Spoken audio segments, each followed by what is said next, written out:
We live in turbulent times. Politically, things are turbulent. People have different views and divergent views. But what I've noticed among this coalescing that I see happening, not just with CASA, but with other nonprofits as well, is that there are those people who are willing to see past the differences to accomplish a mission. It's not hard to see past differences to help a child. I manage about 21 other volunteers right now. That's pretty standard for the other 2 advocate coordinators we have at the time. I'm able to just direct them when they have questions. A lot of the time, I think I have all the answers, and then they'll come to me with a new case, and I go, we've never seen that happen before. None of my coworkers know what to do with that. A lot of the times we can, especially for legal questions, refer to our executive director.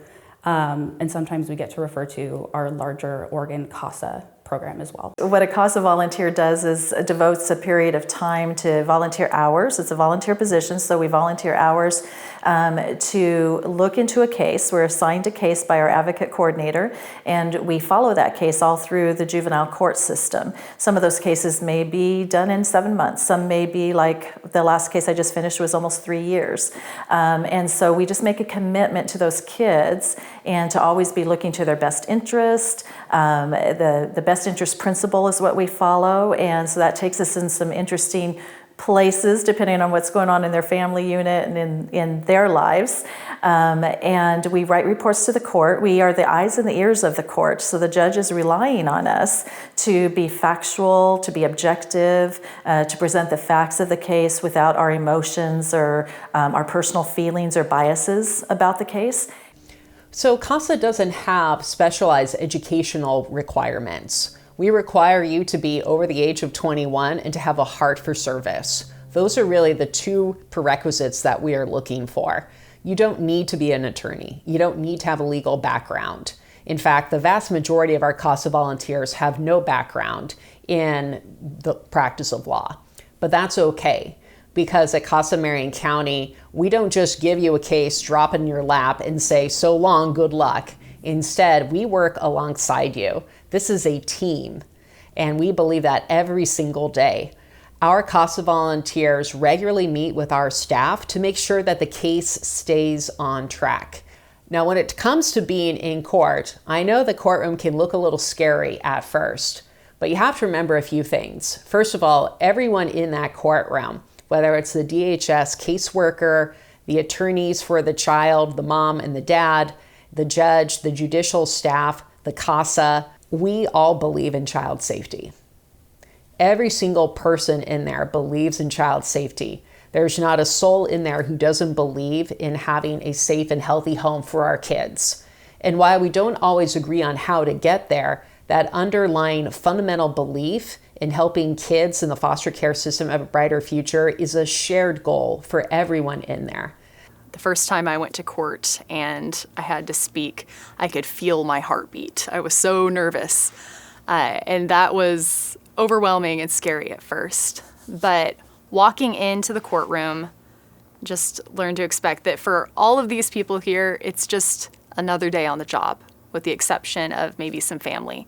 And so going in and understanding that this is a normal thing that happens every day at the court, that the judge deals with this regularly, is very helpful. Some people will say, I could never do what you do. How do you do that? It would be so hard. It would be so hard. But you know, things that are hard are still necessary, and things that are hard are still worthwhile, and things that are hard are still important. And so sometimes what you do is you push through the hard because you care about the child, and because you have a vision for where that child, you know where that child can be, what they can become, who they can become, and so you push through the hard with them. and you deal and manage your own emotions about it. There's lots of times when you drive in the car and you're crying, or there's, or you just like, it's a painful thing to see, kids and families that are broken and hurting, but you just find it in yourself to, straighten your spine and get in there and be part of the solution, be part of making their life better, and being a person they can count on and depend, because a caseworker will may come and go in a case. A child may have 2 or 3 different caseworkers. A child may have a couple of attorneys. But the goal, I think, for every one of us that does CASA is we want the children in our case to have us all the way through it. No change, no blowing of the winds of change for them, just a CASA that is right there by their side all the way through. So that's one of the goals I think that we all have as individual CASAs, and that you encourage as well. Yeah. My name's Justin. Corbin. I'm Rob. And this is Bluegill. Bluegill. Rawr, rawr. So I guess what I'd like to do is I'd like to tell you the story of how Corbin came to be part of our family. Rawr. Right? So we were actually not planning on having more children. And there was a time when DHS did not have enough foster families, and so they were putting children in hotel rooms, actually. And so we received a call from our certifier from a previous adoption, and they said, there's a child 3 counties away who has no place to be except for a hotel room, and will you please take him for a night? And I said, okay.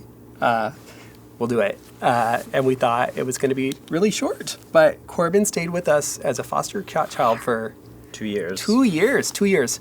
And so what was going to be an emergency placement grew into being a permanent part of our family. So we went through this 2-year roller coaster of, will he stay? Will he need to go? Will he stay? Will he need to go?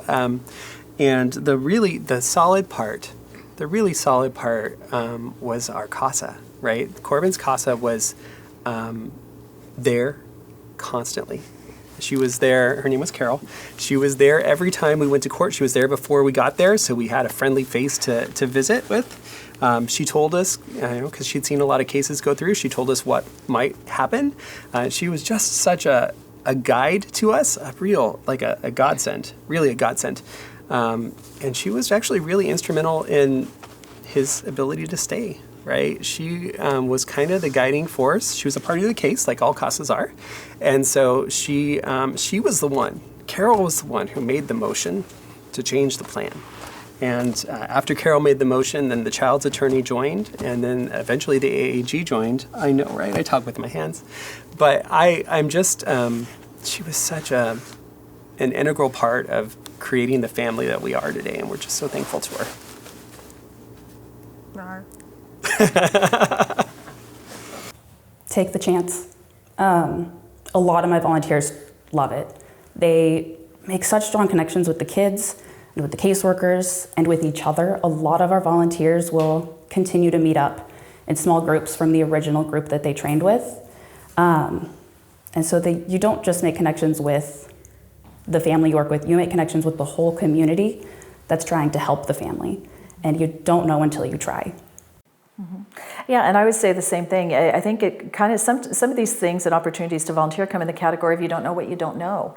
So jump in there and go to a training and see how you feel about it, see how it fits for you. And I think that with knowledge, and when you go through the training and you learn, and we've got a great trainer, Dennis is amazing, and it helps build the confidence too that you have, you can do this because we're here to help you. It's not just you go through the training and now we're throwing you out there and we're pinned into Braylon, into our advocate coordinator and stuff. But I think you just try it. You just give it a try, and if it's not for you, there are still other ways you can volunteer for CASA. There are other ways you can be a part of it. And if nothing else, the training, you learn what we do, and you may find a different avenue that suits you more or is more part of your personality. Things can be different, things can be better. That's the kind of person we're looking for to serve at CASA. If you as an individual want to make a difference, we have a platform for making a difference. And whether it's serving on the board, whether it's being a CASA, whether it's being on staff, whatever that looks like, there's a place for that to happen. One thing you should also know is that Even though there's been a lot of changes over time, Black and Indigenous children are still disproportionately placed in care, as are our LGBTQIA youth. So we're looking for advocates of all backgrounds to join our work, but we have a particular need for folks who can help provide that representation that children need. Every kid needs a role model, someone they can look up to, someone who they could potentially picture themselves being one day. So we are looking for diverse volunteers of all ages, all backgrounds, both in rural Marion County and downtown Salem. I think kids understand so much more than we know that they do, and yet sometimes they don't have all the pieces. And that CASA advocate can help them understand the pieces. When children hear court, they might think, oh my goodness, jail? Am I going to go to jail, or is my parent going to go to jail? The advocate can help them understand what the process means and how they can get safely through the process to find a home, their home, whatever is best for that child, to be that safe and warm place. To learn more about CASA, its programs and services, and volunteering, visit them online at casamarionor.org. InSight OnSite is sponsored by Golden Ruleism Ambassadors Craig and Sherry Klein. Thank you for joining us on InSight OnSite. I'm Wendy Brokaw.